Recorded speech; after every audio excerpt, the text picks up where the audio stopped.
Hi, I am Biju S Nair, former officer food corporation of India. എന്റെ current അഫയേഴ്സിന്റെ പുതിയ വീഡിയോയിലേക്ക് സ്വാഗതം. ഹിന്ദു ന്യൂസ് പേപ്പറിന്റെ എഡിറ്റോറിയൽ നമുക്ക് സ്റ്റാർട്ട് ചെയ്യാം. ഫസ്റ്റ് എഡിറ്റോറിയൽ ഹ്യൂമൻ ഫെയിലുവർ എന്ന് പറയുന്ന ഒരു എഡിറ്റോറിയലാണ്. അപ്പൊ അതങ്ങനെ ഡീറ്റെയിൽഡ് ആയിട്ട് ഡിസ്കസ് ചെയ്യേണ്ട കാര്യങ്ങൾ അതിലുണ്ടോ എന്ന് വെച്ചാൽ അതിൽ കുറച്ച് നമ്മളുടെ അഡ്മിനിസ്ട്രേഷൻ ഫെയിലുവറിന്റെ കാര്യങ്ങളൊക്കെ അതിൽ പറയുന്നുണ്ട്. എന്നാലും അതൊരു current affairs point of view അങ്ങനെ ഭയങ്കര ഒരു സംഭവമൊന്നും അല്ല. പക്ഷെ സ്റ്റിൽ ഇന്ത്യയിൽ ഒരു ട്രാജിക് ആയിട്ടുള്ള ഇൻസിഡന്റ് ആണ്. 3 youth, especially civil service aspirants ആയിട്ടുള്ള 3 യൂത്തിന് അതിൽ ഡെത്ത് സംഭവിച്ചു. ആ ഒരു ഇൻസിഡന്റിൽ ഇന്ത്യയിലെ ഏറ്റവും ഫേമസ് ഒരു കോച്ചിങ് ഇൻസ്റ്റിറ്റ്യൂട്ടിലാണ് അത് സംഭവിച്ചത്. പക്ഷെ അത് ആ ഇൻസ്റ്റിറ്റ്യൂട്ടിന്റെ മാത്രം ഫെയിലുവർ അല്ല, അവിടുത്തെ അഡ്മിനിസ്ട്രേഷന്റെ ഫെയിലുവറും കൂടെയാണ്. സിറ്റി അഡ്മിനിസ്ട്രേഷന്റെയും അവിടുത്തെ സ്റ്റേറ്റ് അല്ല, ഒരു യൂണിയൻ ടെറിട്ടറി ആണ്, എന്നാലും അവിടെ ലെജിസ്ലേറ്റീവ് അസംബ്ലി ചീഫ് മിനിസ്റ്റർ ഒക്കെ ഉണ്ട്. ആ അഡ്മിനിസ്ട്രേഷന്റെ പരാജയമാണ്. പക്ഷെ അവരെ മാത്രം അങ്ങനെ നമ്മൾ പറയുന്നതിനും കാര്യമില്ല. ഈ പരാജയം നമ്മൾ ചെന്നൈയിലൊക്കെ കണ്ടാണ്. ചെന്നൈയിൽ ഫ്ലഡ് ഉണ്ടായപ്പോഴത്തേക്ക് ഇതേ സിറ്റുവേഷൻ അവിടെ ഉണ്ടാകുകയും പലരും ഈവൻ അതിനെക്കുറിച്ചൊക്കെ എഡിറ്റോറിയൽ പറയുന്നുണ്ട്. അപ്പം എവിടെ നോക്കിയാലും ഇത് തന്നെയാണ്. നമ്മുടെ പ്രോപ്പർ സിറ്റി പ്ലാനിങ് ഇല്ലാത്തത് കൊണ്ട് മാൻമെയ്ഡ് ആയിട്ടുള്ള ഫ്ലഡിങ് ഉണ്ടാവുന്നു. ഈ മാൻമെയ്ഡ് ആയിട്ടുള്ള ഫ്ലഡിങ് ഉണ്ടാകുമ്പോൾ മാൻമെയ്ഡ് ആയിട്ടുള്ള ഡിസാസ്റ്റേഴ്സ് ഉണ്ടാകുന്നു, ഒരുപാട് ഡെത്തും കാര്യങ്ങളും സംഭവിക്കുന്നു. അപ്പം അതിനെക്കുറിച്ച് ഇവരും പറഞ്ഞേക്കുന്ന അവോയ്ഡബിൾ ഡിസാസ്റ്റർ ആയിരുന്നു ഈ IAS ആസ്പിരൻസ് ആയിട്ടുള്ള 3 കുട്ടികൾക്ക് സംഭവിച്ചത്. മെയിൻലി എന്താണ് സംഭവിച്ചതെന്ന് നിങ്ങൾ എല്ലാവർക്കും അറിയാമായിരിക്കും. ബേസ്മെന്റ്, ഒരു ബിൽഡിങ്ങിന്റെ ബേസ്മെന്റ് എന്ന് പറയുന്നത് എല്ലാം ഇവർ ലൈബ്രറി നടത്തിയതും ആ ലൈബ്രറിക്ക് അകത്ത് പിന്നീട് അതുപോലെ ക്ലാസ്സസ് ഒക്കെ അവിടെ നടത്താറുണ്ടായിരുന്നാ പറയുന്നത്. പക്ഷെ ഈ ബേസ്മെന്റ് എന്ന് പറഞ്ഞാൽ നെവർ മെൻ ഫോർ ഹാബിറ്റേഷൻ. ഈ ക്ലാസ്സസ്, ഓഫീസസ്, താമസം ഇതെല്ലാം ഹാബിറ്റേഷൻ ആണ്. ഈ ഹാബിറ്റേഷന് ഈ ഓൾ ഓവർ ഇന്ത്യ ഉള്ള ബിൽഡിംഗ് റൂൾസ് അനുസരിച്ച് ബേസ്മെന്റ് എന്ന് പറയുന്ന സംഭവം അലൗഡ് അല്ല. പക്ഷെ നമ്മളിപ്പോൾ ലുലു മാളിലൊക്കെ പോയി കഴിഞ്ഞാൽ ബേസ്മെന്റ് ഫ്ലോറിൽ ചെറിയ ചെറിയ ഷോപ്പുകളൊക്കെ നിങ്ങൾ കണ്ടിട്ടുണ്ടായിരിക്കും. ലുലു മാളിൽ മാത്രമല്ല, എല്ലാ മാളിലും. അപ്പൊ ഈ മാൾസിൽ അങ്ങനെയൊക്കെയുള്ള വലിയ പിന്നീട് കൊമേഴ്സ്യൽ ആയിട്ടുള്ള സംഭവങ്ങളിൽ ഈ ഷോപ്പിംഗ് സംഭവങ്ങളൊക്കെ നടത്താൻ വേണ്ടിയിട്ട് ചെറിയ ചെറിയ സ്പേസസ് ഇങ്ങനെ അനുവദിക്കാനുള്ള അനുവാദവും ഉണ്ട് ബിൽഡിംഗ് റൂൾസിന്റെ അകത്ത്. അതിന്റെ കാര്യം അത് ടെമ്പററി ഹാബിറ്റേഷൻ ആയിട്ടാണ് കാണുന്നത്, പെർമനന്റ് ഹാബിറ്റേഷൻ ആയിട്ടല്ല. അതേസമയത്ത് ഓഫീസ്, പിന്നീട് എഡ്യൂക്കേഷണൽ ഇൻസ്റ്റിറ്റ്യൂഷൻസ്, അതുപോലെ നമ്മളുടെ താമസം, ഇതൊക്കെ എന്ന് വെച്ചാൽ പെർമനന്റ് ഹാബിറ്റേഷനാണ്. That is not allowed. അപ്പം എന്നിട്ടും അത് അവിടെ അനുവദിച്ചാന്ന് അറിഞ്ഞൂടാ, അവർ ലൈസൻസ് എടുത്തിട്ടുണ്ടെന്നൊന്നും അറിഞ്ഞൂടാ. പക്ഷെ എന്തായാലും അത് ആ സ്ഥാപനത്തിന്റെ പരാജയമാണ്. വേണ്ട, habitation would include offices and residence. അപ്പോൾ ഈ ഹാബിറ്റേഷൻസ് പെർമനന്റ് ആയിട്ടുള്ളത് അലൗഡ് അല്ല ബേസ്മെന്റ് ഫ്ലോറിൽ. പിന്നെ എന്താണ് ചെയ്യാൻ പറ്റുന്നത്? സ്റ്റോറേജ്. പല ഫ്ലാറ്റുകളുടെ കണ്ടറി പോയി നോക്കിയാൽ നിങ്ങൾക്ക് കാണാം. ഞാനൊരു ഫ്ലാറ്റിലാണ് താമസിക്കുന്നത്. ആ ബേസ്മെന്റിൽ സ്റ്റോറേജ് കാണും, പാർക്കിങ്ങിന് ഉള്ള ഫെസിലിറ്റീസ് ആണ്. നമ്മൾ താമസിക്കുന്ന ഫ്ലാറ്റിൽ ഇതിനൊക്കെ തന്നെയാണ് യൂസ് ചെയ്യുന്നത്. അതുപോലെ ഇലക്ട്രിക് എക്യുപ്മെന്റ്സ് കാണും, ജനറേറ്റേഴ്സ് ഉൾപ്പെടെയുള്ള അതെല്ലാം ബേസ്മെന്റ്. ഇതിനാണ് ആക്ച്വലി ബേസ്മെന്റ് യൂസ് ചെയ്യേണ്ടത്. അപ്പോൾ ഇവിടെ പറയുന്നുണ്ട്, shops are sanctioned especially in malls or mixed use building as they are seen as temporary habitation. അതുകൊണ്ടാണ് നിങ്ങൾ ഈ ലുലു മാളിലൊക്കെ പോകുമ്പോഴത്തേക്ക് അവിടെ ഷോപ്പുകളൊക്കെ ബേസ്മെന്റ് ഫ്ലോറിൽ കാണാൻ പറ്റുന്നത്. അത് ടെമ്പററി ഹാബിറ്റേഷൻസ് ആയിട്ടാണ് അത് കൺസിഡർ ചെയ്യുന്നത്. അതുകൊണ്ടാണ്. അപ്പൊ എന്തായാലും ഈ ഒരു ക്ലാസ് റൂം അല്ലെങ്കിൽ ഈ സ്റ്റഡി സെന്റർ, അതായത് ലൈബ്രറി പോലുള്ള സംഭവങ്ങളൊക്കെ എന്ന് വെച്ചാൽ ഹാബിറ്റേഷൻ ആയിട്ടാണ് കൺസിഡർ ചെയ്യുന്നത്. റൂൾസ് ഇന്റർപ്രറ്റ് ചെയ്യുമ്പോഴത്തേക്ക് ഈ ഡൽഹി എന്ന് പറയുന്ന യൂണിയൻ ടെറിട്ടറിയുടെ ബിൽഡിംഗ് ബൈലാസ് നോക്കിയാൽ തന്നെ അങ്ങനെയാണ്. അപ്പം എന്നിട്ടും ഇത് അനുവദിക്കപ്പെട്ടു അല്ലെങ്കിൽ അവിടെ നടന്നു എന്നുള്ളത് ആ സെന്ററിനെയും കൂടെ പറയാം. അതുകൊണ്ടാണ് സെന്ററിലെ ഓണറിനെയൊക്കെ അറസ്റ്റ് ചെയ്തു. ഓക്കെ, അപ്പോ ഇതെല്ലാം പറയുന്നുണ്ട്. അപ്പൊ ഇന്ത്യ ഭയങ്കര ഫാസ്റ്റ് ആയിട്ട് അർബനൈസ് ചെയ്യപ്പെട്ടുകൊണ്ടിരിക്കുകയാണ്. അർബനൈസ് ചെയ്യപ്പെട്ടുകൊണ്ടിരിക്കുമ്പോൾ എന്ത് സംഭവിക്കും? ലാൻഡ് വാല്യൂ എക്സ്പോണൻഷ്യലി ഇൻക്രീസ് ചെയ്യും. അപ്പൊ ലാൻഡ് വാല്യൂ എക്സ്പോണൻഷ്യലി ഇൻക്രീസ് ചെയ്യുമ്പോൾ ബിൽഡിംഗ് വാല്യൂം അതനുസരിച്ച് ഇൻക്രീസ് ചെയ്യും. അപ്പൊ അതുകൊണ്ട് തന്നെ ബിൽഡിങ്ങിന്റെ ഓരോ ഇഞ്ച് സ്പേസും, even if that is not meant for that purpose, but still each and every inch of building will be utilised, even floating the norms. അതാണ് സംഭവിക്കുന്നത് പലയിടത്തും. ഓക്കെ, കാര്യം എന്ന് വെച്ചാൽ അത്രയും കോസ്റ്റ്ലി ആവണം നമ്മളുടെ ലാൻഡ് കോസ്റ്റ്ലി ആകുമ്പോൾ ബിൽഡിംഗ് കോസ്റ്റ്ലി ആവുന്നു. അപ്പം ഇപ്പൊ തന്നെ ഞാനിപ്പോ ഈ നമ്മൾ ഇൻസ്റ്റിറ്റ്യൂട്ട് ഒക്കെ നടത്തുന്ന സ്ഥലങ്ങളിലെ തന്നെ റെന്റ് ഒക്കെ നമുക്ക് താങ്ങാൻ പറ്റുന്ന റെന്റാണ്. അപ്പൊ അത് ഈ അർബനൈസേഷന്റെ ഒരു ഇഫക്റ്റ് ആണ്. ഓക്കെ, അപ്പൊ ഇത്തരത്തിൽ ഈ മിക്സഡ് യൂസ് ബിൽഡിങ്ങുകളിലൊക്കെ ഈ പറഞ്ഞ ബേസ്മെന്റ് ഫ്ലോർ ഉൾപ്പെടെ ഇൻകം ജനറേറ്റേഴ്സ് ആയിട്ടാണ് കാണുന്നത്. പക്ഷെ അല്ലാത്ത ഈ മിക്സഡ് യൂസ് അല്ലാത്ത ബിൽഡിങ്ങുകളിൽ ഇൻകം ജനറേറ്റേഴ്സ് ആയിട്ടാണ് കാണാൻ പാടില്ലെന്നാണ് നിയമം. അപ്പൊ എന്തായാലും പിന്നെ ഡൽഹി മാസ്റ്റർ പ്ലാൻ 2021 കാര്യമൊക്കെ പറയുന്നുണ്ട്. അതില് പറയുന്ന വെച്ചാൽ കോച്ചിങ് സെന്റേഴ്സ്, എന്തെങ്കിലും രീതിയിൽ പിന്നീട് ഇത്തരത്തിലുള്ള മാറ്റങ്ങൾ ബേസ്മെന്റ് ഒക്കെ യൂസ് ചെയ്താൽ അത് ഫയർ അതോറിറ്റീസിന്റെ നിന്നും മറ്റ് റിലവന്റ് അതോറിറ്റീസിന്റെ നിന്നൊക്കെ സാങ്ഷനിങ് ഒക്കെ മേടിക്കണം എന്നാണ്. അങ്ങനെ ഒരു സാങ്ഷൻ ഈ സെന്റർ മേടിച്ചിട്ടുണ്ടെന്ന കാര്യത്തിൽ വ്യക്തതയില്ല. അപ്പം അത് മാത്രമല്ല ഈ ബേസ്മെന്റ് ഫ്ലോർ അവര് ഇത്തരത്തില് ഈ ക്ലാസ് നടത്താനോ അല്ലെങ്കിൽ സ്റ്റഡി സെന്റർ ആയിട്ടോ അല്ലെ ലൈബ്രറി ആയിട്ടൊക്കെ യൂസ് ചെയ്യണമെന്നുണ്ടെങ്കിലും അവർക്ക് പെർമിഷൻ വേണം. പക്ഷെ അതൊക്കെ അവർ മേടിച്ചിട്ടുണ്ടെന്ന് അറിഞ്ഞുകൂടാ. അതുപോലെ ഈ നമ്മളുടെ ഈ ആൾട്ടറേഷൻസ് ഒക്കെ വരുത്തുമ്പോൾ മിക്കപ്പോഴും ആൾക്കാർ എന്തുകൊണ്ടാണ് ഈ പെർമിഷൻ മേടിക്കാൻ റിലവന്റ് ആയിട്ടുള്ള കോർപ്പറേഷൻ അതോറിറ്റീസിന്റെ അടുത്ത് നിന്ന് പോവാത്തതിന്റെ കാര്യം എന്ന് പറയുന്നുണ്ട്. ഇന്ത്യയിലെ സിസ്റ്റം അനുസരിച്ച് ഒന്നാമത്തെ പെട്ടെന്ന് സാങ്ഷൻ ചെയ്ത് തരത്തില്ല, രണ്ടാമത്തെ കാര്യം സാങ്ഷൻ ചെയ്യണമെന്നുണ്ടെങ്കിൽ ബ്രൈബ് കൊടുക്കണം. അപ്പൊ ഇത്തരത്തിലുള്ള ഇന്ത്യയിലൊരു വളരെ എന്താ പറയുക വളരെ മോശമായിട്ടുള്ളൊരു അവസ്ഥ ഇന്ത്യയിലുണ്ട്. പിന്നെ എന്തുകൊണ്ട് ഓരോ ഈ നമ്മളുടെ ചെന്നൈയിൽ 2015 ഫ്ലഡിന്റെ കാര്യം ഉൾപ്പെടെ പറയുന്നുണ്ട്. ഈ മാൻമെയ്ഡ് ഫ്ലഡിങ് എന്ന് പറയുന്നത് സിറ്റികളിൽ ഒരു സ്ഥിരം അല്ലെങ്കിൽ റുട്ടീൻ കാഴ്ചയായിട്ട് മാറി. ഒരു ചെറിയ മഴ ഉണ്ടാകുന്ന സമയത്ത് തന്നെ ചെന്നൈയിൽ ഇതുപോലെ ഫ്ലഡിങ് ഉണ്ടായത്, ഇതുപോലെ പ്രോപ്പറായിട്ടുള്ള ആ സമയത്ത് ചെന്നൈയിലുണ്ടായ സംഭവത്തിൽ എനിക്കിപ്പോഴും ഓർമ്മയുണ്ട്. 2015 ഈ ഡ്രെയിനേജ് ഒക്കെ കംപ്ലീറ്റ്ലി വൃത്തികേടായി കിടക്കുകയായിരുന്നു, അതെല്ലാം ബ്ലോക്കായി. അങ്ങനെയാണ് അവിടെ ഭയങ്കര ഫ്ലഡിങ് ഉണ്ടായത്. അന്ന് പല ബിൽഡിങ്ങുകളുടെയും ജനറേറ്റേഴ്സ് ഉൾപ്പെടെ ഇലക്ട്രിക് എക്യുപ്മെന്റ്സും എല്ലാം വെള്ളം കയറി കംപ്ലൈന്റ് ആവുകയാണ്. ഈ ബേസ്മെന്റ് ഫ്ലോറിലാണല്ലോ പെട്ടെന്ന് വെള്ളം കയറുന്നത്. അപ്പൊ അതുകൊണ്ട് സംഭവിച്ചെന്താണെന്ന് അറിയാമോ, ഹോസ്പിറ്റലിൽ ICU വർക്ക് ചെയ്യാതായി. കാര്യം എന്താണ്, ഫ്ലഡിങ് ഒക്കെ ഉണ്ടാകുമ്പോൾ നോർമൽ കറണ്ട് പോകും, അതിന്റെ കൂടെ ഈ ബേസ്മെന്റിൽ വെള്ളം കയറിയിട്ട് പിന്നീട് ജനറേറ്റർ വർക്ക് ആവാതായി. അപ്പൊ ഏതൊക്കെ ഹോസ്പിറ്റൽസിൽ ICUയിൽ ഓപ്പറേഷൻ നടന്നുകൊണ്ടിരുന്നത് സ്റ്റോപ്പായി. അങ്ങനെ ആൾക്കാർ മരിച്ചു. ഒന്ന് ആലോചിച്ച് നോക്കണം അവസ്ഥ. അപ്പോ ഈ ബിൽഡിങ്ങുകൾ നമുക്ക് ഫ്ലഡ് റെസിലിയന്റ് ആക്കാൻ പറ്റും. പിന്നീട് ബേസ്മെന്റ് ഫ്ലോറിൽ ഇതുപോലെ വെള്ളം കയറാതാക്കാൻ പറ്റും. അതിൽ സിവിൽ എഞ്ചിനീയറിംഗ് ആസ്പെക്ടിൽ ചെയ്യേണ്ട കാര്യങ്ങളെ കുറിച്ചാണ് ലാസ്റ്റ് 2 സെന്റൻസസ് പറയുന്നത്. റോഡിൽ നിന്ന് 1.5 മീറ്റർ ലെവലിൽ വാൾസ് ആയി കെട്ടി, അതിനെ നോൺ പോറസ് ആയിട്ടുള്ള പിന്നീട് വാൾസ് ആയി കെട്ടി അതിനകത്തോട്ട് വെള്ളം കയറാതെ സംരക്ഷിക്കുക. അതൊക്കെ ഈസിലി പോസിബിൾ ആണെന്നാണ് പറയുന്നത്. പക്ഷേ അതൊക്കെ അതിൻ്റെതായ രീതിയിൽ സ്ട്രിക്ട്ലി എൻഫോഴ്സ് ചെയ്യാനുള്ള അഡ്മിനിസ്ട്രേഷൻ വേണം ഇവിടെ. അതാണ് പലപ്പോഴും ലാക്ക് ചെയ്യുന്നത്. അപ്പൊ ഇതാണ് ഫസ്റ്റ് എഡിറ്റോറിയൽ. ഇനി സെക്കൻഡ് എഡിറ്റോറിയൽ എന്ന് വെച്ചാൽ നമുക്ക് ഇതിനേക്കാളും അത്യാവശ്യമായിട്ട് വേണ്ട എഡിറ്റോറിയലാണ് വൈഡനിങ് കോൺഫ്ലിക്ട് എന്ന് പറയുന്ന എഡിറ്റോറിയൽ. ഈ വൈഡനിങ് കോൺഫ്ലിക്ട് എന്ന് പറയുന്ന എഡിറ്റോറിയൽ വെസ്റ്റ് ഏഷ്യ ക്രൈസിസിനെ കുറിച്ചാണ്. ഈ വെസ്റ്റ് ഏഷ്യയിൽ ക്രൈസിസ് ഉണ്ടായത് നമുക്കത് ഭയങ്കര പ്രശ്നമാണ്. കാര്യം വെസ്റ്റ് ഏഷ്യ അല്ലെങ്കിൽ ഗൾഫ് റീജിയൻ ഇതെല്ലാം നമ്മളുടെ ഇന്ത്യക്കാരായിട്ടുള്ള ആൾക്കാർ NRIs ആയിട്ട് ഏറ്റവും കൂടുതൽ ജോലി ചെയ്യുന്ന പ്രദേശങ്ങളാണെന്നുള്ളപ്പം തന്നെ ഇന്ത്യക്ക് സ്ട്രാറ്റജിക് ആയിട്ടുള്ള പല ഇൻട്രസ്റ്റുകളുള്ള മേഖലയാണ് വെസ്റ്റ് ഏഷ്യ എന്ന് പറയുന്നത്. അപ്പോൾ നമ്മളുടെ ഏറ്റവും വലിയ ഡിഫൻസ് പാർട്ണറായ ഇസ്രായേൽ അവിടെയാണ് സ്ഥിതി ചെയ്യുന്നത്. അതേസമയത്ത് നമ്മളുടെ അറബ് വേൾഡിലെ പല രാജ്യങ്ങളും നമ്മളെ ഏറ്റവും മികച്ച സുഹൃത്തുക്കളാണ്, അവരെല്ലാം അവിടെയുണ്ട്. ഇറാൻ ഉൾപ്പെടെ ഉള്ള രാജ്യങ്ങൾ ഇതിലൊക്കെ ചെന്ന് ഇൻവോൾവ് ആയാലും നമ്മളുടെ സ്ട്രാറ്റജിക് ആയിട്ടുള്ള പല കാൽക്കുലേഷൻസിനെ അത് ബാധിക്കും. അതുകൊണ്ട് വെസ്റ്റ് ഏഷ്യയിൽ വരുന്ന ഒരു ഇലയനക്കം പോലും ഇന്ത്യയെ സംബന്ധിച്ച് വളരെ ഇമ്പോർട്ടന്റ് ആണ്. അതുകൊണ്ട് നമ്മൾ വളരെ ശ്രദ്ധിക്കണം. വെസ്റ്റ് ഏഷ്യയിൽ ഇപ്പോൾ വീണ്ടും ഭയങ്കര കൺസേൺ ആൾക്കാർക്ക് ഉണ്ടാകാനുള്ള കാരണം എന്താണെന്ന് വെച്ചാല് ലെബനൻ ബേസ്ഡ് ആയിട്ടുള്ള ഹിസ്ബുള്ള എന്ന് പറയുന്ന ഇറാൻ ബാക്ക്ഡ് ആയിട്ടുള്ള ഷിയ മുസ്ലിം ഓർഗനൈസേഷൻ അവര് ഇസ്രായേലിൽ ഇപ്പോൾ ഒരു അറ്റാക്ക് നടത്തിയെന്ന് സസ്പെക്ട് ചെയ്യപ്പെടുന്നു. കാര്യം ഇസ്രായേലിൽ എപ്പോഴും ഒരു അറ്റാക്ക് നടത്താറുണ്ട്. പ്രത്യേകിച്ച് ഹമാസിന് എഗെയിൻസ്റ്റ് ആയിട്ട് October 7 ഇസ്രായേൽ അറ്റാക്ക് ഹമാസ് ആണ് നടത്തുന്നത്. അതിനുശേഷം ഹമാസിന് എഗെയിൻസ്റ്റ് ആയിട്ട് ഗാസയിൽ ഇസ്രായേൽ ഒരു ബ്രൂട്ടൽ ഒഫൻസീവ് സ്റ്റാർട്ട് ചെയ്ത് still it is going on and to take revenge against Israel for those deadly attacks in Gaza. These Shia Muslim organizations backed by Iran like Houthis, Hezbollah, Islamic Jihad, all are attacking Israel using rockets and shells.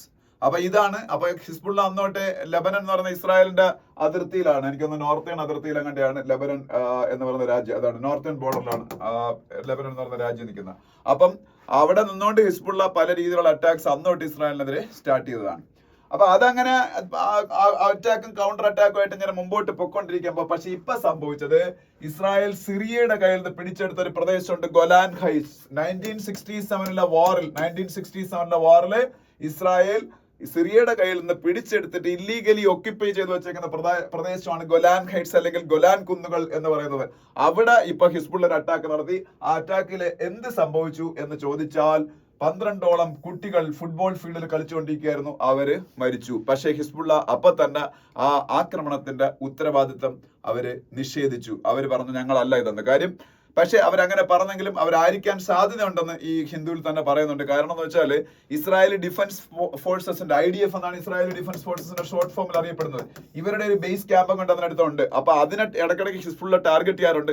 അപ്പൊ അവര് ഈ base ക്യാമ്പിനെ target ചെയ്തതാവാം ആ rocket ഒരു പക്ഷേ direction തെറ്റി ഈ ഫീൽഡിൽ പതിച്ചതാവാം. എന്തായാലും ഇതൊരു വൈഡർ എസ്കലേഷനിലേക്ക് പോവുകയാണ്. കാരണം എന്ന് വെച്ചാൽ ഹിസ്ബുള്ളയെ തിരിച്ച് ഇസ്രായേല് അവർ മറക്കാത്ത ഒരു പാഠം പഠിപ്പിക്കുമെന്നാണ് പറഞ്ഞേക്കുന്നത്. അങ്ങനെയാണെങ്കിൽ മുമ്പൊരിക്കൽ ഹിസ്ബുള്ളയെ പരാജയപ്പെടുത്താൻ വേണ്ടി ഇസ്രായേൽ മെയിൻ ഇയർ ഞാൻ പറഞ്ഞത് 2006 ഹിസ്ബുള്ളയെ പരാജയപ്പെടുത്താൻ വേണ്ടി ഇസ്രായേൽ ലെബനനിൽ ഒരു വലിയ ഒഫൻസീവ് നടത്തി, ഇപ്പൊ ഗാസയിൽ നടത്തിയ പോലെ. പക്ഷേ ഫൈനലി ഇസ്രായേൽ തോറ്റതുപോലെയായിരുന്നു. അവർക്ക് അവരുടെ ഒബ്ജക്റ്റീവ്സ് അത് അച്ചീവ് ചെയ്യാൻ പറ്റാതെ അവിടെ നിന്ന് പുറത്ത് പോകേണ്ടി വന്നു.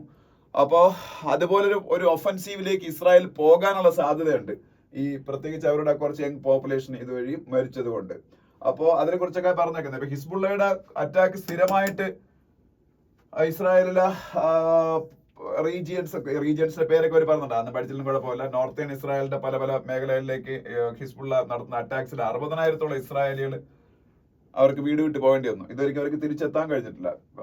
അപ്പൊ അങ്ങനെ ആ ഒരു വിഷയം ഇങ്ങനെ തുടർന്ന് പോയിക്കൊണ്ടിരിക്കുകയാണ്. പക്ഷേ ഈ ഗാസയിൽ നടന്നുകൊണ്ടിരിക്കുന്ന ഇസ്രായേൽ ഹമാസ് വാർ കംപ്ലീറ്റ് ആവാത്ത അല്ലെങ്കിൽ സ്റ്റോപ്പ് ആവാത്തത്തോളം കാലം ഇതുപോലുള്ള അറ്റാക്സ് മുന്നോട്ട് പോകാനും അത് വലിയ അസ്വസ്ഥതകൾ വെസ്റ്റ് ഏഷ്യയിൽ സൃഷ്ടിക്കാനും സാധ്യതയുണ്ടെന്നുള്ള കാര്യത്തിൽ യാതൊരു സംശയവും ഇല്ല. അപ്പോ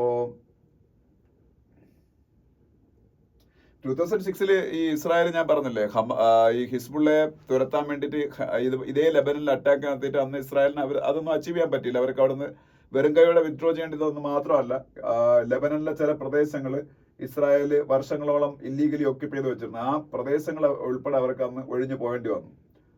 അപ്പോ സദേൺ ലെബനിലെ ചില പ്രദേശങ്ങൾ, അതാണ് അന്ന് സംഭവിച്ചത്. പക്ഷെ ഇപ്പം വീണ്ടും ഒരു യുദ്ധത്തിന്റെ ഒരു ലക്ഷണങ്ങൾ കാണുന്നുണ്ട്. പക്ഷെ അങ്ങനെയാണെങ്കിൽ ആ യുദ്ധത്തിൽ വന്ന് ഇറാനും കൂടെ ഇൻവോൾവ് ചെയ്ത് കൊടുത്താൽ, കാര്യം ഇറാന്റെ ബാക്കിംഗ് ഉള്ള ഗ്രൂപ്പാണ് ഹിസ്ബുള്ള. ഇറാനും കൂടെ അങ്ങനെ ഇൻവോൾവ് ചെയ്താൽ വെസ്റ്റ് ഏഷ്യ മേഖല മൊത്തത്തിൽ കലാപകലുഷിതമായിട്ട് മാറും. പിന്നീട് ഇവിടെ വേറെ ചില ഇതൊന്നും അങ്ങനെ വളരെ ഡീറ്റെയിൽ ആയിട്ട് വായിക്കേണ്ട കാര്യമൊന്നുമില്ല. Problem with India's blocking of the Chinese. The problem with India's blocking of the Chinese. ഇതെന്താണെന്ന് ഞാൻ പറഞ്ഞുതരാം. ഇത് വേറൊന്നുമല്ല, ഇന്ത്യയിൽ ഇൻഡസ്ട്രിയൽ സെക്ടറിൽ എക്സ്പെർട്ടൈസ് ഉള്ള സ്കിൽഡ് ആയിട്ടുള്ള പ്രൊഫഷണൽസിന്റെ അഭാവം കൊണ്ട് ഇമ്പോർട്ട് ചെയ്യുന്ന, എസ്പെഷ്യലി ചൈനയിൽ നിന്നാണ് പല മെഷീനറീസും നമ്മൾ ഇമ്പോർട്ട് ചെയ്യുന്ന, പല ഇൻഡസ്ട്രീസിലും യൂസ് ചെയ്യാൻ. ആ ഇമ്പോർട്ട് ചെയ്യുന്ന മെഷീനറീസ് യൂസ് ചെയ്യാൻ വേണ്ടിയിട്ട്, അല്ലെങ്കിൽ യൂസ് ചെയ്യാൻ നമ്മളുടെ ഇൻഡസ്ട്രിയൽ സെക്ടറിലുള്ള ആൾക്കാരെ പഠിപ്പിക്കാൻ വേണ്ടിയിട്ട് ചൈനയിൽ നിന്നുള്ള പൗരന്മാർക്ക് ഇന്ത്യ വിസ കൊടുക്കാറുണ്ടായിരുന്നു. 2 lakhs വിസ വരെ ഒരു വർഷം ഇഷ്യൂ ചെയ്തുകൊണ്ടിരുന്നതാണ്. 2 lakhs വിസ വരെ. പക്ഷെ ഈ വിസകൾ 2019 ഗാൽവനിൽ 2019 വരെയാണ് 2 lakhs വിസസ് ഇഷ്യൂ ചെയ്തുകൊണ്ടിരുന്നത്. 2019 വരെ.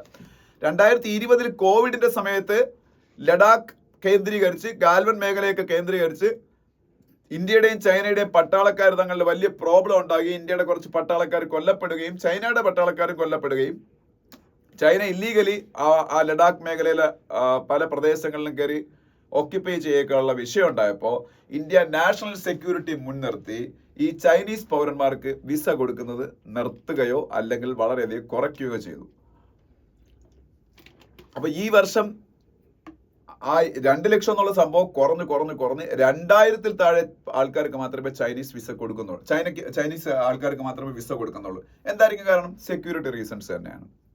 അപ്പോൾ ഇപ്പം തന്നെ ഹോം മിനിസ്ട്രി ഇപ്പോഴത്തെ മുന്നിൽ കുറെ ആപ്ലിക്കേഷൻസ് ഉണ്ട് ചൈനയുടെ പൗരന്മാർക്ക് ഇന്ത്യയിൽ വിസ കൊടുക്കാൻ വേണ്ടി. അത് അവര് ഒരുപാട് സമയമെടുത്ത് സ്ക്രൂട്ടിനൈസ് ചെയ്ത് എന്താണ് അവരുടെ പർപ്പസ് എല്ലാം നോക്കി അവർക്ക് ഇന്ത്യയിൽ ട്രാവൽ ചെയ്യാൻ വരെ ഒരുപാട് റെസ്ട്രിക്ഷൻസുമായിട്ടാണ് ഇപ്പോൾ വിസ കൊടുത്തുകൊണ്ടിരിക്കുന്നത്. അത് തന്നെ വിരലിലെണ്ണാവുന്ന ആൾക്കാർക്ക്. പക്ഷെ ഇത് നമ്മളുടെ ഇൻഡസ്ട്രീസിനെ ഭയങ്കര ദോഷകരമായിട്ട് ബാധിക്കുന്നുണ്ട്. ഇത് ഈ ഗവൺമെന്റ് ചെയ്യുന്നതിൽ ഒരു തെറ്റുമില്ലെന്ന് പറയാൻ പറ്റത്തില്ല. അല്ല, ഗവൺമെന്റ് ചെയ്യുന്നത് ശരിയാണെന്നേ പറയാൻ പറ്റൂ. കാര്യം എന്ന് വെച്ചാൽ നമ്മളുടെ ഇന്റേണൽ സെക്യൂരിറ്റി, നാഷണൽ സെക്യൂരിറ്റി നമുക്ക് വളരെ ഇമ്പോർട്ടൻസ് ആണല്ലോ. പക്ഷേ എന്നാൽ പോലും നമ്മളുടെ ഇൻഡസ്ട്രിയൽ സെക്ടറിൽ ഇതുപോലെ നല്ല മെഷീനറീസ് ഒക്കെ വാങ്ങി വെച്ചിട്ട് അത് പ്രോപ്പറായിട്ട് ഓപ്പറേറ്റ് ചെയ്യാനുള്ള എക്സ്പെർട്ടൈസ് ഉള്ള ആൾക്കാരില്ലാത്ത ഒരു പ്രശ്നം സൃഷ്ടിക്കുകയും അവരുടെ എക്സ്പോർട്ട് ഓർഡറൊക്കെ, ഈ കമ്പനീസ് ഒക്കെ എക്സ്പോർട്ട് ഓർഡറൊക്കെ കാണും, എക്സ്പോർട്ട് ഓർഡറൊക്കെ അവർക്ക് ഫുൾഫിൽ ചെയ്യാൻ പറ്റാത്ത അവസ്ഥയുണ്ടാവും. അപ്പൊ അത് ഇങ്ങനെ പോയാൽ പറ്റത്തില്ല. ഇപ്പം നമ്മളുടെ പിന്നീട് അതോറിറ്റീസ്, അതിൽ ഒരു മിനിസ്ട്രിയുടെ കാര്യം, കൊമേഴ്സ് ആൻഡ് ഇൻഡസ്ട്രീസ് മിനിസ്ട്രിയുടെ അണ്ടറിൽ വരുന്നതാണ്. ഞാനൊരു സെക്രട്ടറിയുടെ കാര്യം, കൊമേഴ്സ് ആൻഡ് ഇൻഡസ്ട്രി മിനിസ്ട്രിയുടെ അണ്ടറിൽ വരുന്ന ഒരു ഡിപ്പാർട്ട്മെന്റ് ഇപ്പൊ പറഞ്ഞിട്ടുണ്ട്. ആ ഡിപ്പാർട്ട്മെന്റിന്റെ പേര് ഇവിടെ എവിടെയോ ഉണ്ട്, ഞാൻ രാവിലെ കണ്ടായിരുന്നു. അപ്പം അവര് പിന്നീട് ഇപ്പൊ പറഞ്ഞിട്ടുണ്ട്, ഇപ്പൊ കുറച്ച് ലിമിറ്റഡ് വിസാസ് ചൈനീസ് സിറ്റിസൺസിന് അനുവദിക്കാൻ പോയാണെന്നാണ്. അപ്പൊ ഇതിൽ പ്രശ്നം എന്ന് വെച്ചാല് നമ്മളുടെ ഇന്ത്യയുടെ വർക്ക് ഫോഴ്സ് എന്തുകൊണ്ടാണ് പലപ്പോഴും വളരെയധികം പ്രൊഡക്റ്റീവായിട്ട് മാറാത്തത് എന്നുള്ളതിന്റെ കാര്യമൊക്കെ ഇവിടെ പറയുന്നുണ്ട്. വേറെ ഒന്നുമല്ല, നമ്മളുടെ എഡ്യൂക്കേഷൻ സിസ്റ്റത്തിന്റെ പോരായ്മകളാണ് ഇവിടെ മെയിൻലി ചൂണ്ടിക്കാണിക്കുന്നത്. ഇന്ത്യയുടെ എഡ്യൂക്കേഷൻ സിസ്റ്റത്തിൽ പഠിച്ചിറങ്ങുന്ന കുട്ടികൾ 15% മാത്രമാണ് ഗ്ലോബൽ സ്റ്റാൻഡേർഡ് അനുസരിച്ചുള്ള സ്കിൽസ് അക്യൂർ എന്ന് പറയുന്നത്. അതിൻ്റെ അകത്ത് പറയുന്നുണ്ട്, സ്റ്റഡിയുടെ കാര്യമൊക്കെ പറയുന്നുണ്ട്. അതേ സമയത്ത് അത് ചൈനയുടെ കാര്യത്തിൽ 85% പിള്ളേരും സ്കൂളിൽ നിന്ന് പഠിക്കുമ്പോൾ, ഹയർ എഡ്യൂക്കേഷൻ ആയിട്ടുള്ള സ്കൂളിൽ നിന്ന് പഠിച്ചാകുമ്പോൾ ഗ്ലോബൽ സ്റ്റാൻഡേർഡ് അച്ചീവ് ചെയ്യുന്നുണ്ട്. അപ്പൊ ഇത്തരത്തിലുള്ള ഒരു ഡെഫിഷ്യന്റ് ആയിട്ടുള്ള സ്കിൽ സെറ്റ്സുമായിട്ടാണ് നമ്മളെ പിള്ളേർ പിന്നെ ഹയർ എഡ്യൂക്കേഷനും ഒക്കെ പോകുന്നത്. അപ്പൊ ഈ ഹയർ എഡ്യൂക്കേഷൻ കഴിഞ്ഞിറങ്ങുന്ന പിള്ളേരുടെ അവസ്ഥ ഇത് തന്നെയായിരിക്കും. അപ്പം നമ്മളെ ഇൻഡസ്ട്രി ഇപ്പൊ ഗ്ലോബലി കോമ്പീറ്റ് ചെയ്യാൻ പറ്റുന്ന ഇൻഡസ്ട്രിയലി സ്കിൽഫുൾ ആയിട്ടുള്ള ഇൻഡസ്ട്രീസിനെ അക്യൂർ ചെയ്യാൻ പറ്റുന്ന വർക്ക് ഫോഴ്സ് അപ്പൊ അതുകൊണ്ട് ഇന്ത്യയിൽ കുറവാണ്. അപ്പൊ അത് ഇന്ത്യയുടെ എഡ്യൂക്കേഷൻ സിസ്റ്റത്തിന്റെ ഫെയിലുവർ ആണ്. ചൈന ഒരു സമയത്ത് അങ്ങനെയായിരുന്നു 1980s വരെ. പക്ഷെ 1980s ചൈനയുടെ അന്നത്തെ പ്രസിഡന്റ് ആയിരുന്ന ഡെങ് സിയാവോപിങ്, അങ്ങനെയാണ് ഈ ചൈനയുടെ ഇന്നത്തെ ഈ ഗ്രോത്തിന് എല്ലാം കാരണം. ഡെങ് സിയാവോപിങ് പുള്ളി ആ സമയത്ത് ചൈനീസ് സ്റ്റുഡൻസിന് ഗ്ലോബലി കോമ്പീറ്റന്റ് ആയിട്ടുള്ള എഡ്യൂക്കേഷൻ കൊടുക്കുന്നതിൽ വളരെയധികം ശ്രദ്ധിച്ചു. ഗ്ലോബൽ എക്സ്പേർട്സിനെയൊക്കെ അവിടോട്ട് വിളിച്ചുകൊണ്ട് വന്ന് ഇൻവെസ്റ്റ്മെന്റ് നടത്താൻ അവരെ പ്രേരിപ്പിച്ചു. പിള്ളേരെ പല സ്ഥലങ്ങളിലും വിട്ട് സ്കിൽ ട്രെയിനിങ് കൊടുപ്പിച്ചു. അങ്ങനെ അവരുടെ വർക്ക് ഫോഴ്സ് ലോകത്തിൽ തന്നെ ഏറ്റവും വലിയ സ്കിൽഫുൾ വർക്ക് ഫോഴ്സ് ആയിട്ട് കഴിഞ്ഞ 30-40 വർഷം കൊണ്ട് മാറി. പക്ഷെ ഇന്ത്യ 80കളിലൊക്കെ ഒന്നും ചെയ്യാതിരുന്നു. അതിന്റെ ഗുണമാണ് ഇപ്പൊ അനുഭവിക്കുന്നത്. മനസ്സിലായി. അപ്പൊ സൗത്ത് കൊറിയയുടെ എക്സാമ്പിളൊക്കെ അവർ പറഞ്ഞിട്ടുണ്ട്. സൗത്ത് കൊറിയയൊക്കെ 80കളിൽ അച്ചീവ് ചെയ്ത ഈ സ്കിൽ സെറ്റിന്റെ കാര്യത്തിൽ അവിടുത്തെ യൂത്ത് അല്ലെങ്കിൽ യങ് ജനറേഷനൊക്കെ അച്ചീവ് ചെയ്ത നേട്ടങ്ങളെ കുറിച്ച്, അത് അവരുടെ ഇൻഡസ്ട്രിയൽ സെക്ടറിന് എന്തുമാത്രം മാറ്റം വരുത്തി എന്നുള്ള കാര്യം. ഇപ്പൊ ഏഷ്യയിലെ ഏറ്റവും വലിയ ഇന്നവേറ്റീവ് ആയിട്ടുള്ള ഇൻഡസ്ട്രിയൽ സെക്ടേഴ്സ് ഉള്ള 3 രാജ്യങ്ങൾ, ഒന്ന് ജപ്പാനും, വേറൊന്ന് സൗത്ത് കൊറിയയും, വേറൊന്ന് ചൈനയാണ്. അപ്പൊ അവരൊക്കെ എങ്ങനെയാണ്, ജപ്പാന്റെ കാര്യം പറയണ്ട, പിന്നെ അവര് പണ്ട് തൊട്ടേ അങ്ങനെയാണ്. പക്ഷെ കൊറിയ അതുപോലെ ചൈനയൊക്കെ നമ്മളുടെ പീരീഡിൽ, നമ്മൾക്ക് സ്വാതന്ത്ര്യം കിട്ടിയ പീരീഡ് തൊട്ട് ഇങ്ങോട്ട് കുറെ കാലം നമ്മളെയൊക്കെ പോലെ തന്നെയായിരുന്നു. പിന്നീടാണ് അവർ അച്ചീവ് ചെയ്തത്. ഓക്കെ. പിന്നെ ചൈനയുടെ കാര്യം ഒരു റാങ്കിങ്ങിന്റെ കാര്യം കൂടെ പറയുന്നുണ്ട്. അതായത് OECD എന്ന് പറയുന്നത് പാരീസ് ബേസ്ഡ് ആയിട്ടുള്ള ഒരു തിങ്ക് ടാങ്ക് ആണ്. OECDയുടെ expansion organisation for economic cooperation and development എന്നാണ്. ഈ OECDയുടെ പിസ എന്ന് പറയുന്ന ഒരു അസസ്മെന്റ് ഉണ്ട്. പിസ എന്ന് പറഞ്ഞാൽ പ്രോഗ്രാം ഫോർ ഇന്റർനാഷണൽ സ്റ്റുഡന്റ്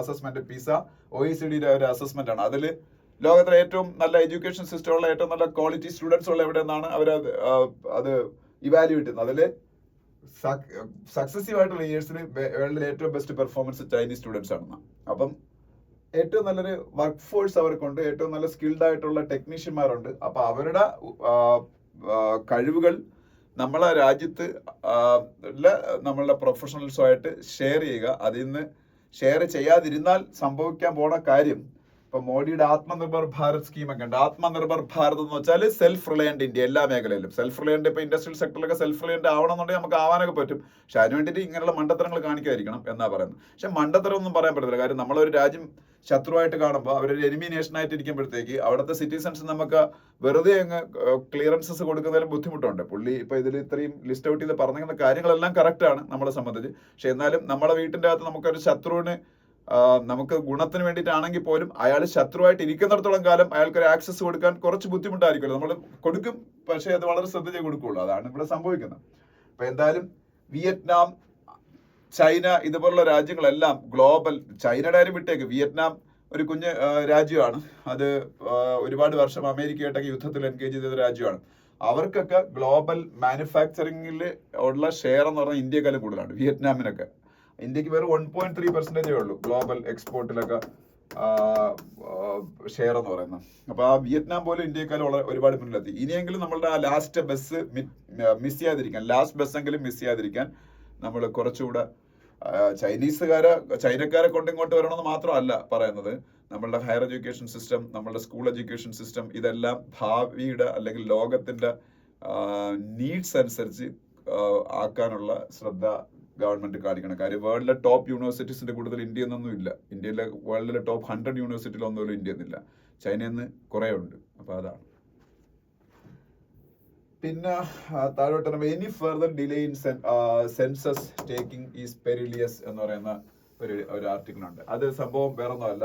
നമുക്ക് 2011 അവസാനം സെൻസസ് നടന്നത്. 2011 സെൻസസ് നടന്ന പിന്നെ നടക്കണ 2021 അപ്പൊ 2021 ഒബ്വിയസ്ലി കോവിഡ് ആയിരുന്നു. അപ്പം സെൻസസ് ഒന്നും നടത്താൻ പറ്റിയില്ല. പക്ഷെ ഇപ്പൊ സെൻസസ് നടത്താവുന്നതേ ഉള്ളൂ. ഗവൺമെന്റിന് യാതൊരു പ്രോബ്ലം ഇല്ല. പക്ഷെ ഈ വർഷത്തെ ബഡ്ജറ്റിൽ സെൻസസിന് വേണ്ടി മാറ്റി വെച്ചേക്കുന്ന എമൗണ്ട് വളരെ കുറവാണ്. ആ എമൗണ്ട് ഒക്കെ ഇവിടെ പറയുന്നുണ്ട്. അപ്പൊ അതിന്റെ അർത്ഥം ഈ ഉടനെ ബഡ്ജറ്റ് സെൻസസ് ഇപ്പോഴും നടക്കാൻ പോകുന്നില്ല. പക്ഷെ സെൻസസ് ഉടനെ നടത്താത്തത് കൊണ്ട് കുറെ ബുദ്ധിമുട്ടുകളുണ്ട്. ഞാൻ ഇതിനെക്കുറിച്ച് മുമ്പും ആർട്ടിക്കിൾസ് ഡിസ്കസ് ചെയ്തിട്ടുണ്ട്. അപ്പൊ അതിൽ മെയിൻ ആയിട്ട് പറഞ്ഞ ബുദ്ധിമുട്ട് എന്ന് പറഞ്ഞാൽ ഈവൻ നമ്മളുടെ പിന്നെ പുവർ പീപ്പിളിന് കൊടുക്കുന്ന ഫ്രീ ഫുഡ് പ്രോഗ്രാം, പ്രധാനമന്ത്രി ഗരീബ് കല്യാൺ അന്ന യോജന എന്നാണ് പറയുന്നത്. Free food programme for poor people. Ration ഷോപ്പുകൾ വഴി, PDS ഷോപ്പുകൾ വഴി ഫ്രീ ഓഫ് കോസ്റ്റ് റൈസും വീറ്റും കൊടുക്കുമല്ലോ. അതിനാണ് പ്രധാനമന്ത്രി ഗരീബ് കല്യാൺ അന്ന യോജന എന്ന് പറയുന്നത്. ആ പ്രോഗ്രാമിൽ പോലും എലിജിബിൾ ആയിട്ടുള്ള ഏതാണ്ട് 10 മില്യൺ ആൾക്കാരെ കൊണ്ടാണ് കാൽക്കുലേറ്റ് ചെയ്ത് വെച്ചത് ഒരു ഏജൻസി. അതായത് ഏതാണ്ട് 1 കോടിയിൽ കൂടുതൽ ആൾക്കാർ വെളിയിൽ പോയിട്ടുണ്ട്. അതിന്റെ വെൽഫെയർ മെഷറിന്റെ അകത്ത് അവർ വരുന്നില്ല. അങ്ങനെ ഒരുപാട് ഗവൺമെന്റ് വെൽഫെയർ സ്കീംസിന്റെ നെറ്റിന്റെ അകത്ത് ഈ സെൻസസ് നടത്താൻ കാലതാമസം ഉണ്ടാവുന്നുണ്ട്. ആൾക്കാർ വരുന്നില്ല. ആ ഒരു ബെനിഫിറ്റ് അവർക്ക് കിട്ടാതെ പോകുന്നു. അത് ഇനിയും അങ്ങനെ സംഭവിക്കും. അത് കൂടി പോകും. അതുകൊണ്ട് സെൻസസ് കറക്റ്റ് സമയത്ത് നടത്തണം എന്നുള്ളതാണ് ഈ ഒരു ആർട്ടിക്കിളിന്റെ മെയിൻ ആയിട്ടുള്ള കണ്ടന്റ് എന്ന് പറയുന്നത്. പിന്നെ സെൻസസ് നടത്തുന്നതിന് മുമ്പായിട്ട് ചെയ്യേണ്ട കാര്യങ്ങൾ, ഫ്രീസിംഗ് ഓഫ് ബൗണ്ടറീസ് എന്നൊക്കെ, അഡ്മിനിസ്ട്രേറ്റീവ് ബൗണ്ടറീസ് എന്നൊക്കെ പറയുന്ന ഒരു പരിപാടിയുണ്ട്. അത് സെൻസസ് തുടങ്ങുന്നതിന് ഒരു 3-4 മാസം മുമ്പാണ് ചെയ്യുന്നത്. അപ്പോൾ ഈ ഫ്രീസിംഗ് ഓഫ് അഡ്മിനിസ്ട്രേറ്റീവ് ബൗണ്ടറീസ് ഒക്കെ ഗവൺമെന്റ് ഇമ്മീഡിയറ്റ് ആയിട്ട് ചെയ്യണം. എന്നിട്ട് 2025-26 സെൻസസ് സ്റ്റാർട്ട് ചെയ്യണമെന്നുണ്ടെങ്കിൽ അതൊക്കെ ഇപ്പോഴേ ചെയ്തേ പറ്റുള്ളൂ. ഇതൊക്കെ എൻ്റെ അകത്ത് അവർ പറയുന്നുണ്ട്. പിന്നെ ഈ സെൻസസ് നടത്താൻ ഗവൺമെന്റ് കാലതാമസം വരുന്നതിന്റെ റീസൺ എന്നീ പറയുന്നുണ്ട്. എന്താണെന്ന് വെച്ചാൽ വേറെ ഒന്നുമല്ല, 84th കോൺസ്റ്റിറ്റ്യൂഷണൽ അമെൻമെന്റ് ഓഫ് ഇന്ത്യ. 84th കോൺസ്റ്റിറ്റ്യൂഷണൽ അമെൻമെന്റ് 84th കോൺസ്റ്റിറ്റ്യൂഷണൽ അമെൻമെന്റ് ഇൻ 2001. 84th കോൺസ്റ്റിറ്റ്യൂഷൻ അമെൻമെന്റ് ഇൻ 2001. ഇതുവഴി എന്ത് സംഭവിച്ചെന്ന് വെച്ചാൽ ഡീലിമിറ്റേഷൻ എന്ന് പറയുന്ന എക്സർസൈസ് 2026 വരെ ഫ്രീസ് ചെയ്തു. അപ്പൊ എന്തിനാണ് ഈ 84th കോൺസ്റ്റിറ്റ്യൂഷൻ അമെൻമെന്റ് 2001 84th കോൺസ്റ്റിറ്റ്യൂഷൻ അമെൻമെന്റ് ആക്ട് ഇന്ത്യയിൽ പാസ്സാക്കുന്നത്? To freeze delimitation exercise up to the year of 2026. Then what is delimitation? അത് ഞാൻ നിങ്ങളുടെ പറഞ്ഞോട്ടെ. ഡീലിമിറ്റേഷൻ എന്ന് പറഞ്ഞാൽ പോപ്പുലേഷന്റെ അടിസ്ഥാനത്തിൽ വേണം നമ്മളുടെ പാർലമെന്റിലെയും നമ്മളുടെ ലെജിസ്ലേറ്റീവ് അസംബ്ലീസിലെയും മെമ്പേഴ്സിന്റെ എണ്ണം ഡിസൈഡ് ചെയ്യാൻ. അതായത് കേരളത്തിലെ പോപ്പുലേഷൻ ആനുപാതികമായിരിക്കണം കേരളത്തിലെ MLA-മാരുടെ എണ്ണം ലെജിസ്ലേറ്റീവ് അസംബ്ലിയിലെ. ഇന്ത്യയിലെ പോപ്പുലേഷൻ അടിസ്ഥാനത്തിലായിരിക്കണം ഇന്ത്യയിലെ പാർലമെന്റിലെ, ലോക്സഭയിലെയും രാജ്യസഭയിലെ MP-മാരുടെ എണ്ണം. That is the process of delimitation. അല്ലെങ്കിൽ for that purpose only delimitation is happening. പക്ഷേ എന്തുകൊണ്ട് ഈ 2001 ഈ 2026 കഴിഞ്ഞിട്ട് ഡീലിമിറ്റേഷൻ മതി എന്ന് തീരുമാനിക്കാൻ കാരണം എന്ന് വെച്ചാൽ സൗത്ത് ഇന്ത്യയിൽ പ്രോപ്പറായിട്ടുള്ള ഫാമിലി പ്ലാനിങ് നടത്തി south Indian population was stabilised during the last 2 to 3 decades. But at the same time in North India population expansion അല്ലെങ്കിൽ population explosion happened. So in UP states, heavy population is there. That's why if a delimitation exercise is happening in India now, that will be in favor of such North Indian states. They will take advantage for the poor family planning. അപ്പോൾ പൂർ ആയിട്ടുള്ള family പ്ലാനിങ്ങിന് അവർക്കൊരു incentive കൊടുക്കുന്ന പോലെ ആയിപ്പോകും. അപ്പൊ ലോക്സഭയിലൊക്കെ സീറ്റുകളുടെ എണ്ണം substantially UP, Rajasthan, ബീഹാറിലൊക്കെ കൂടുമ്പോൾ കേരളത്തിലൊന്നും കൂടത്തിൽ ചിലപ്പോൾ കുറയാൻ സാധ്യതയുണ്ട്. അപ്പൊ അത് that will create imbalance or inequality in distribution of political power in each and every States. അപ്പൊ ആ ഒരു ഇൻഇക്വാലിറ്റി ഒഴിവാക്കാൻ പോപ്പുലേഷൻ സ്റ്റെബിലൈസേഷൻ അടുത്ത 25 വർഷം കൊണ്ട് നടക്കും. അതൊന്നും പറഞ്ഞാണ് 2026 ഫ്രീസ് ചെയ്ത് വെച്ചത്. അപ്പൊ 26 ഡീലിമിറ്റേഷൻ എന്തായാലും നടക്കും. കാര്യം നടക്കണമെന്നുണ്ടെങ്കിൽ സെൻസസ് നടത്തിയിട്ട് നടത്താൻ പറ്റും. അപ്പൊ 26 സെൻസസ് നടത്തി കഴിഞ്ഞാൽ 27 ഡീലിമിറ്റേഷൻ നടത്താം. അത് കഴിഞ്ഞിട്ട് പാർലമെന്റ് സ്ത്രീകളുടെ റിസർവേഷൻ ഉണ്ട്. അത് 106th കോൺസ്റ്റിറ്റ്യൂഷണൽ അമെന്റ്മെന്റ് ആക്ട്, അതിനെ പറഞ്ഞാണ് നാരി ശക്തി വന്ദൻ അധിനിയം. ഈ നാരി ശക്തി വന്ദൻ അധിനിയം അല്ലെങ്കിൽ 106th കോൺസ്റ്റിറ്റ്യൂഷൻ അമെന്റ്മെന്റ് ആക്ട് ഇന്ത്യയിൽ നടപ്പാക്കണമെന്നുണ്ടെങ്കിൽ, അതായത് സ്ത്രീകൾക്ക് 33% reservation Lok Sabha and state legislative assemblies, അത് നടപ്പാവണമെങ്കിൽ ഡീലിമിറ്റേഷൻ നടക്കണം. ഡീലിമിറ്റേഷൻ നടക്കണമെങ്കിൽ സെൻസസ് നടക്കണം. അപ്പൊ 2020 ഇപ്പൊ സെൻസസ് നടത്തിയാൽ ഈ അതിനേക്കാളും ഒരു കുറച്ചുകൂടെ കാര്യം 2026 ശേഷം നടക്കുന്ന സെൻസസിന്റെ ബേസിൽ വേണം ഡീലിമിറ്റേഷൻ നടത്താനെന്നാണ് മറ്റേ 84th കോൺസ്റ്റിറ്റ്യൂഷൻ അമെന്റ്മെന്റിൽ പറയുന്നത്. അപ്പൊ 2026 ശേഷം സെൻസസ് നടത്തിയാലേ ഇപ്പൊ ആ ഡീലിമിറ്റേഷൻ നടത്താനും പിന്നെ സ്ത്രീകൾക്ക് റിസർവേഷൻ കൊടുക്കാനും പറ്റൂ. ഇപ്പൊ സെൻസസ് നടത്തിയാൽ ആ ക്രൈറ്റീരിയ ഫുൾഫിൽ ചെയ്യൂല. 2026 ശേഷം അല്ലല്ലോ ആ സെൻസസ് നടക്കുന്നത്. അപ്പൊ അതൊക്കെയാണ് ഗവൺമെന്റ് ഉള്ളിൽ കിടന്ന് ഓടുന്നത്. ഓക്കെ, പിന്നെ ടീച്ചിങ് കമ്പ്യൂട്ടേഴ്സ് ഫർഗറ്റ് അതൊന്നും നമുക്ക് വേണ്ട. പിന്നെ ജമ്മു ആൻഡ് കാശ്മീരിലെ മിലിറ്റൻസിയെ കുറിച്ചൊരു ആർട്ടിക്കിൾ ഉണ്ട്. Can state tax mining activities, നമ്മൾ ഡിസ്കസ് ചെയ്ത കാര്യം തന്നെയാണ്. ഞാൻ ഇനി അത് കൂടുതലായിട്ട് ഡിസ്കസ് ചെയ്യുന്നില്ല. ഈ ഇടയ്ക്ക് സുപ്രീം കോടതിയുടെ ഒരു ബെഞ്ച്, കോൺസ്റ്റിറ്റ്യൂഷണൽ ബെഞ്ച് 8-1 എന്നുള്ള അനുപാതത്തിൽ ഒരു വേർഡിക്റ്റ് പുറപ്പെടുവിച്ചു. സ്റ്റേറ്റുകൾക്ക് അവരുടെ സ്റ്റേറ്റിലെ റിസോഴ്സായ മിനറൽസിനെ ടാക്സ് ചെയ്യാനുള്ള അവകാശം ഉണ്ടെന്ന്. ഇത്രയും കാലം അവർക്ക് ടാക്സ് ചെയ്യാനുള്ള അവകാശം ഇല്ലായിരുന്നു, റോയൽറ്റി കളക്ട് ചെയ്യാനുള്ള അവകാശം ഉള്ളായിരുന്നു. അപ്പൊ ഇത് വലിയ പ്രശ്നത്തിന് കാരണമായി. ഒഡീഷ, ജാർഖണ്ഡ് പോലുള്ള സ്റ്റേറ്റുകൾ ഇപ്പോഴും വളരെ പുവറാണ്. എന്നിട്ട് അവരുടെ റിസോഴ്സസ് അവർക്ക് ഇഷ്ടം പോലെ ഉണ്ട്. പക്ഷെ ആ റിസോഴ്സസ് എന്നുള്ള വരുമാനം അവർക്ക് നേടാൻ കഴിയുന്നില്ല. ഇതങ്ങനെ വലിയ കേസായി കഴിഞ്ഞ 30-40 വർഷമായിട്ട് ആ കേസ് നടന്നുകൊണ്ടിരിക്കുന്ന കേസിന്റെ ഫൈനൽ വിധിയാണ് ഇപ്പം വന്നേക്കുന്നത്. അവർ പറഞ്ഞേക്കുന്ന റോയൽറ്റി എന്ന് പറഞ്ഞ ടാക്സ് അല്ല. റോയൽറ്റി എന്ന് പറഞ്ഞാൽ ഒരു കോൺട്രാക്ച്വൽ ഒബ്ലിഗേഷൻ മാത്രമാണ്. ടാക്സ് എന്ന് പറയുന്ന ഒരു സ്റ്റാറ്റ്യൂട്ടറി അതോറിറ്റി ഇംപ്ലിമെന്റ് ചെയ്യുന്ന സംഭവമാണ്. അപ്പൊ അതുകൊണ്ട് റോയൽറ്റിയും ടാക്സും ഒന്നായിട്ട് കൺസിഡർ ചെയ്യാൻ പറ്റത്തില്ല. സോ ഈ സ്റ്റേറ്റുകൾക്ക് ടാക്സ് കളക്ട് ചെയ്യാം ഫ്രം ദ മിനറൽ ഡെവലപ്പേഴ്സ് എന്നാണ്. ഈ കേസ് ആക്ച്വലി തമിഴ്നാടും ഇന്ത്യ സിമെന്റ്സ് നമ്മളൊരു കേസ് എന്നാണ് തുടങ്ങുന്നത്. 80s തമിഴ്നാട് ഗവൺമെന്റ് ഇന്ത്യ സിമെന്റ്സിന്റെ കയ്യിൽ നിന്ന് ടാക്സ് അവര് എക്സ്ട്രാക്ട് ചെയ്യുന്ന പിന്നീട് മിനറൽസ് ഒക്കെ എക്സ്ട്രാക്ട് ചെയ്യുന്ന ലാൻഡിൽ നിന്ന് ടാക്സ് കളക്ട് ചെയ്തു. അപ്പൊ അവര് അതിനെതിരെ കോടതി പോകാൻ കാര്യം എന്ന് വെച്ചാൽ ഇങ്ങനെ ഒരു ഗവൺമെന്റ് നിയമം, സെൻട്രൽ ഗവൺമെന്റ് നിയമമുണ്ട്, mines and minerals development and regulation act 1957 എന്ന് പറഞ്ഞു. Mines and minerals development act 1957 എന്ന് പറഞ്ഞാൽ അതിലവർ പറയുന്നത് സ്റ്റേറ്റുകൾക്ക് റോയൽറ്റി കളക്ട് ചെയ്യാനേ പറ്റുള്ളൂ, സ്റ്റേറ്റുകൾക്ക് ടാക്സ് കളക്ട് ചെയ്യാൻ പറ്റുള്ളൂ എന്ന് ആ നിയമത്തിൽ പ്രൊവിഷൻ ഉണ്ട്. അതുകൊണ്ട് തമിഴ്നാട് നമ്മളെ കയ്യിൽ നിന്ന് ഈ ടാക്സ് കളക്ട് ചെയ്യുന്ന ഇല്ലീഗൽ ആണെന്ന് പറഞ്ഞാണ് അവരൊന്ന് കോടതി കേസിന് പോയത്. അപ്പൊ അവർക്ക് അനുകൂലമായിട്ടാണ് വിധി വന്നത്. പിന്നെ അതിനുശേഷം പല സ്റ്റേറ്റുകളിലും ഇതുമായിട്ട് ബന്ധപ്പെട്ട വെസ്റ്റ് ബംഗാളിലേക്ക് കേസിന്റെ അരുതി പറഞ്ഞുകൊണ്ട് കേസുകൾ വന്നു. അതിലൊക്കെ പതുക്കെ മാറ്റങ്ങൾ വരാൻ തുടങ്ങി.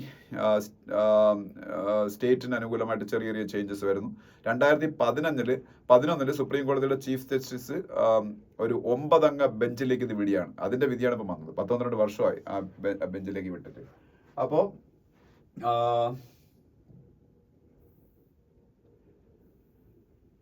ആ ഒരു കേസിനെ കുറിച്ച് അപ്പൊ ഇതിലൊരു പ്രശ്നമുള്ള വേറെ ഒന്നുമല്ല. ഈ ടാക്സ് കളക്ട് ചെയ്യാൻ സ്റ്റേറ്റുകൾക്ക് അനുവാദം കൊടുത്താൽ ടാക്സ് വരുമാനം സ്റ്റേറ്റുകളുടെ കൂടും. അങ്ങനെ സ്റ്റേറ്റുകൾ കൂടുതൽ റിസോഴ്സ്ഫുൾ ആവും. അത് സ്റ്റേറ്റുകളുടെ കൂടുതൽ ഡെവലപ്മെന്റിലേക്ക് അവരെ സഹായിക്കും. ഇപ്പൊ ഇന്ത്യയിലെ പിന്നോക്കം നിൽക്കുന്ന സ്റ്റേറ്റുകളിലാണ് പല റിസോഴ്സസ് ഈ കൂടുതൽ ഉള്ളത്. അപ്പൊ അവർക്കത് അനുഗ്രഹമായിരിക്കും ഇതിൽ നിന്നുള്ള ടാക്സ് കളക്ട് ചെയ്ത് അവരുടെ സ്റ്റേറ്റ് കോഫേഴ്സ് ഫില്ല് ചെയ്യാനും അതുവഴി അവർക്ക് എഡ്യൂക്കേഷനിലും ഹെൽത്തിലും ഒക്കെ കൂടുതൽ കോൺസെൻട്രേറ്റ് ചെയ്യാനും പറ്റും, മറ്റ് വെൽഫെയർ മെഷേഴ്സിലൊക്കെ. ഇതിൽ ഒറ്റ പ്രശ്നമേ ഉള്ളൂ. ഒരു പ്രശ്നം എന്താണെന്ന് വെച്ചാൽ സ്റ്റേറ്റുകൾ തമ്മിൽ പരസ്പരം കോമ്പീറ്റ് ചെയ്ത് ഈ ടാക്സ്, ഇത്രയും കാലം സ്റ്റേറ്റുകൾക്ക് ടാക്സ് എടുക്കാൻ പറ്റൂലായിരുന്നു. ഈ മിനറൽസിന്റെ മുകളിൽ ടാക്സ് ഏർപ്പെടുത്തുമ്പോൾ ഈ മിനറൽസിന്റെ വിലയും കൂടൂലേ. ഈ മിനറൽസ് ആണ് പല മറ്റ് ഇൻഡസ്ട്രിയൽ പ്രോഡക്ട്സും ഉണ്ടാക്കാൻ യൂസ് ചെയ്യുന്നത്. അപ്പൊ ഈ ഇൻഡസ്ട്രിയൽ പ്രോഡക്ട്സിന്റെ റോ മെറ്റീരിയലിന്റെ വില കൂടുമ്പോൾ ഈ ഇൻഡസ്ട്രിയൽ പ്രോഡക്റ്റിന്റെ വിലയും കൂടും.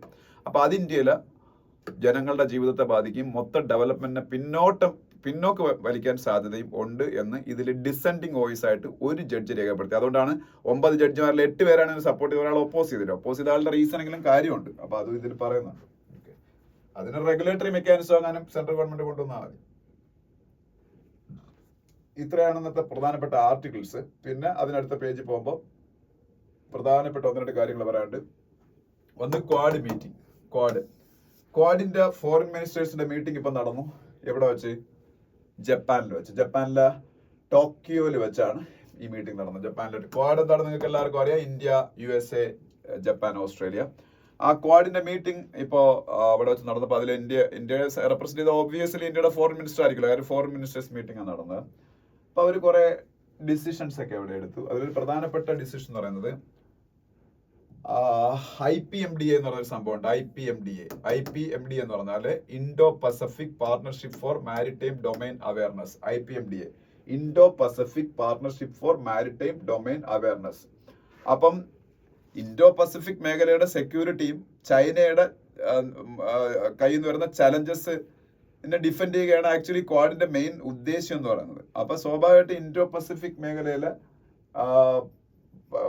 തന്റെ ഒരു പാർട്ണർഷിപ്പാണ് Indo Pacific partnership for maritime domain awareness എന്ന് പറയുന്ന സംഭവം. അത് ഇന്ത്യൻ ഓഷൻ റീജിയനിൽ കൂടുതൽ ശക്തമാക്കാൻ തീരുമാനിച്ചതാണ് ഇന്നലത്തെ ക്വാഡ് മീറ്റിംഗിന്റെ ഏറ്റവും പ്രധാനപ്പെട്ട ഒരു ഔട്ട്കം എന്ന് പറയുന്നത്. ഒപ്പം ആ ക്വാഡ് മീറ്റിംഗിൽ ഇസ്രായേൽ ഹമാസ് വാർ, യുക്രൈൻ റഷ്യ വാർ, ഒപ്പം മ്യാൻമറിലെ ഇന്റേണൽ വാർ, ഇതിൽ മൂന്നിലും വലിയ കൺസേൺ രേഖപ്പെടുത്തുകയും ചെയ്തു. ഇതിൽ മൂന്നാമത്തെ മ്യാൻമറിലെ ഇന്റേണൽ വാറിനെ കുറിച്ചായിരിക്കും ഒരുപക്ഷെ കൂടുതൽ അറിയാത്ത. വേറെ ഒന്നുമില്ല, അത് ഇത്രയേ ഉള്ളൂ. മ്യാൻമർ ഡെക്കേഡ്സ് ടുഗദറായിട്ട് ഭരിച്ചുകൊണ്ടിരിക്കുന്ന പട്ടാളമാണ്. അതിന്റെ ഇടയ്ക്ക് കുറച്ചു കാലം ആങ് സാൻ സൂക്കി എന്ന് പറയുന്ന പ്രോ ഡെമോക്രസി ആക്ടിവിസ്റ്റിന്റെ നേതൃത്വത്തിൽ ഒരു ഡെമോക്രാറ്റിക് ഗവൺമെന്റ് അവിടെ ഉണ്ടാകുന്നു. അപ്പോഴും ഡിഫൻസ് ഒക്കെ പട്ടാളം തന്നെ കൈവച്ചിരുന്നു. അത് മറ്റേ ഗവൺമെന്റ് കൊടുത്തില്ല. പക്ഷെ ഈ ഗവൺമെന്റ് പതുക്കെ പോപ്പുലാരിറ്റി ഉണ്ടാവുന്ന മനസ്സിലായപ്പോൾ ഡെമോക്രസിയിൽ കൂടുതൽ ആൾക്കാർക്ക് വിശ്വാസം വന്നാൽ നമുക്ക് അപകടം ഉണ്ടാവുന്നത് പേടിച്ചിട്ട് 2021 എൻ്റെ ഓർമ്മ, പട്ടാളം വീണ്ടും ഈ സിവിലിയൻ ഗവൺമെന്റിനെ അട്ടിമറിക്കുകയും ആങ് സാൻ സൂക്കി എന്ന് പറയുന്ന ലീഡറിനെ പിടിച്ച്, മ്യാൻമറിലെ ലീഡറിനെ പിടിച്ച് ജയിലിടുകയും ചെയ്യും. അപ്പൊ പട്ടാളം സാധാരണ ഇങ്ങനെ കാണിക്കുമ്പോൾ എപ്പോഴും അവിടുത്തെ ആൾക്കാരെ മിണ്ടാതിരിക്കുക ചെയ്യുന്നത്. പക്ഷെ ഇപ്പൊ അവിടെ മ്യാൻമറിൽ ഭയങ്കര റെസിസ്റ്റൻസ് ഉണ്ടായി. ഈ പ്രോ ഡെമോക്രാറ്റിക് ഫോഴ്സസ് എല്ലാം കൂടെ ചേർന്ന് അവരുടെ ഒരു പട്ടാളം രൂപീകരിക്കുന്നു. പിന്നെ മ്യാൻമറിൽ ഒരുപാട് എത്നിക് ഗ്രൂപ്പുകളുണ്ട്. ട്രൈബൽ, നമ്മളുടെ നോർത്ത് ഈസ്റ്റേൺ റീജിയൻ പോലെയാണ് അവിടെയും. ആ എത്നിക് ഗ്രൂപ്പുകളെല്ലാം കൂടെ ചേർന്ന് പട്ടാളം രൂപീകരിക്കുന്നു. അവരെല്ലാം കൂടെ ഈ മിലിറ്ററിക്ക് അഗേൻസ്റ്റ് ആയിട്ട് അറ്റാക്ക് സ്റ്റാർട്ട് ചെയ്യും. പല മേഖലകളുടെയും കൺട്രോൾ ഇപ്പോൾ അവിടുത്തെ എത്നിക് ഗ്രൂപ്പുകളുടെ കയ്യിലും പ്രോ ഡെമോക്രസി ഫോഴ്സസിന്റെ കയ്യിലുമാണ്. ഇത് മ്യാൻമറിൽ വലിയ പ്രശ്നം ഉണ്ടാക്കുന്നു. അങ്ങോട്ടും ഇങ്ങോട്ടും ഭയങ്കര കോൺഫ്ലിക്റ്റ്, ഭയങ്കര വാർ, ഒരുപാട് ആൾക്കാർ മരിക്കുന്നു. അത് ഇന്ത്യക്കും പ്രോബ്ലമാണ്. കാര്യം ഇന്ത്യയുടെ അതിർത്തിയിലാണ് ഈ രാജ്യം. അതിർത്തി രാജ്യത്ത് എന്ത് സംഭവിച്ചാലും അത് എത്ര കുഞ്ഞൻ രാജ്യമാണെങ്കിലും that will create many problem, especially refugee problem ഒക്കെ നമുക്ക് ഉണ്ടാക്കും. അപ്പൊ അത് അവിടെ പറയുന്നുണ്ട്. Okay, SC refuses to stay HC ruling, causing 65% quota in Bihar. ബീഹാറിലാണ് ഇന്ത്യയിൽ ആദ്യമായിട്ട് കാസ്റ്റ് സെൻസസ് നടന്ന സ്റ്റേറ്റ്. കാസ്റ്റ് സെൻസസ് നടത്തിയിട്ട് അവർ റിസർവേഷൻ 65% ആയിട്ട് കൂട്ടി അവിടെ. പക്ഷെ ഇന്ത്യയുടെ കോൺസ്റ്റിറ്റ്യൂഷൻ പ്രകാരം തെറ്റാണ്. ഇന്ത്യയുടെ കോൺസ്റ്റിറ്റ്യൂഷൻ പ്രകാരം reservation should be limited to 50%. അപ്പൊ അത് 65% ആയിട്ട് കൂട്ടിയത് പാറ്റ്ന ഹൈക്കോർട്ട് ക്വാഷ് ചെയ്തു. അവിടുത്തെ ഹൈക്കോർട്ട് പാറ്റ്ന ഹൈക്കോർട്ടാണത്. അപ്പൊ അവർ സുപ്രീം കോടതി അപ്രോച്ച്. അപ്പൊ സുപ്രീം കോടതിയും അത് ശരിവെച്ചു. കാര്യം വേറൊന്നുമല്ല, നമ്മൾ ഇന്നലെ ഒരു കാര്യം റിസർവേഷനെ കുറിച്ച് ഡിസ്കസ് ചെയ്ത് പറഞ്ഞു, ഇന്ത്യയുടെ കോൺസ്റ്റിറ്റ്യൂഷന്റെ 15 and 16 ആർട്ടിക്കിൾസ് ഇതില് ഇക്വാലിറ്റിയെ പ്രൊമോട്ട് ചെയ്യാൻ വേണ്ടിയിട്ടാണ് റിസർവേഷൻ കൊടുത്തേക്കുന്നത് ഞാൻ പറഞ്ഞു. എംപ്ലോയ്മെന്റ് ഓപ്പർച്യൂണിറ്റീസിലും എഡ്യൂക്കേഷനിലൊക്കെ ഇക്വാലിറ്റിയെ പ്രൊമോട്ട് ചെയ്യുമ്പോൾ മറ്റുള്ളവർ ഒരു സൈഡിൽ ഒരു ഇക്വാലിറ്റി ഉണ്ടല്ലോ. ഇപ്പം ജനറൽ കമ്മ്യൂണിറ്റീസിനും ഇക്വാലിറ്റി വേണമല്ലോ. അപ്പൊ ഇത് 65% ആയിട്ട് കൂട്ടുമ്പോ ആ ഇക്വാലിറ്റി ഇൻ ഫേവർ ഓഫ് എവരെ മാത്രമായിട്ട് മാറും. അതൊരു ഇൻഇക്വാലിറ്റി ആയിട്ട് മാറും. മറ്റവർക്ക് ഇക്വാലിറ്റി പ്രൊവൈഡ് ചെയ്യാൻ പറ്റില്ല. അത് കോൺസ്റ്റിറ്റ്യൂഷണൽ നോംസിന് അഗേൻസ്റ്റ് ആണ് എന്ന് പറഞ്ഞാണ് സുപ്രീം കോടതിയും എന്നുള്ളത് സമ്മതിച്ചത്. പിന്നെ അതായത് സുപ്രീം കോടതി ആ സ്റ്റേ അപ്ഹോൾഡ് ചെയ്തതേ ഉള്ളൂ. മേധ പട്കർ, നർമ്മദ ബച്ചാവോ ആന്തോളന്റെ ലീഡർ, അവര് ജയിൽവാസം വിധിച്ചേക്കാണ് അവർക്ക് ഒരു ഡീഫമേഷൻ മാനനഷ്ട കേസിൽ. അതിപ്പോ സുപ്രീം കോടതി സ്റ്റേ ചെയ്തു എന്നൊരു ന്യൂസ് കാണാം. പിന്നെ ഡിഫൻസ് അക്വിസിഷൻ കൗൺസിൽ, ഇന്ത്യയുടെ ഡിഫൻസ് ആയുധങ്ങൾ വാങ്ങാൻ തീരുമാനങ്ങൾ എടുക്കുന്നതും എല്ലാം ഡിഫൻസ് അക്വിസിഷൻ കൗൺസിലാണ്. ഇൻ കൺസൾട്ടേഷൻ വിത്ത് CCS എന്ന് പറഞ്ഞാൽ cabinet committee on security. CCS എന്ന് പറഞ്ഞാൽ എന്താണ്? Cabinet committee on security. അതിന്റെ അധ്യക്ഷൻ പ്രൈം മിനിസ്റ്റർ ആണ്. ക്യാബിനറ്റ് കമ്മിറ്റി അല്ല, ക്യാബിനറ്റ് അധ്യക്ഷൻ എപ്പോഴും പ്രൈം മിനിസ്റ്റർ ആയിരിക്കും. അപ്പൊ ക്യാബിനറ്റ് കമ്മിറ്റി ഓൺ സെക്യൂരിറ്റിയും ഡിഫൻസ് അക്വിസിഷൻ കൗൺസിലൂടെ ചേർന്നാണ് പല നമ്മളുടെ ഈ ആയുധങ്ങൾ വാങ്ങുന്നതൊക്കെ തീരുമാനം എടുക്കുന്നത്. അപ്പൊ മെയിൻ ആയിട്ട് നമ്മൾ 2-3 ആയുധങ്ങൾ വാങ്ങാൻ പോയാണ്. അതിൽ മെയിൻ ഒരു സംഭവമാണ് MQ-90 UAV എന്ന് പറയുന്നത്. ഇത് നമ്മളുടെ അമേരിക്കയിലെ ജനറൽ അറ്റോമിക്സ് എന്ന് പറഞ്ഞൊരു കമ്പനിയുടെയാണ്. ഇത് ലോകത്തിലെ ഏറ്റവും മികച്ച ഡ്രോണുകളാണ് MQ-9B UAV. അത് നമ്മൾ അവരിൽ നിന്ന് വാങ്ങാൻ പോയത്. ഇതുമായിട്ട് ബന്ധപ്പെട്ട കുറച്ച് കാര്യങ്ങൾ അതിൽ പറയുന്നത്. പിന്നെ INS വിക്രമാദിത്യയെ കുറിച്ച് നീ പറഞ്ഞിട്ടുണ്ട്. INS വിക്രമാദിത്യ പറഞ്ഞാൽ ഇന്ത്യയുടെ എയർക്രാഫ്റ്റ് കാരിയർ ഷിപ്പാണ്. ഇന്ത്യക്ക് 2 വിമാനവാഹിനി കപ്പലുകൾ അല്ലെങ്കിൽ എയർക്രാഫ്റ്റ് കാരിയർ ഷിപ്പുകളാണ് ഉള്ളത്.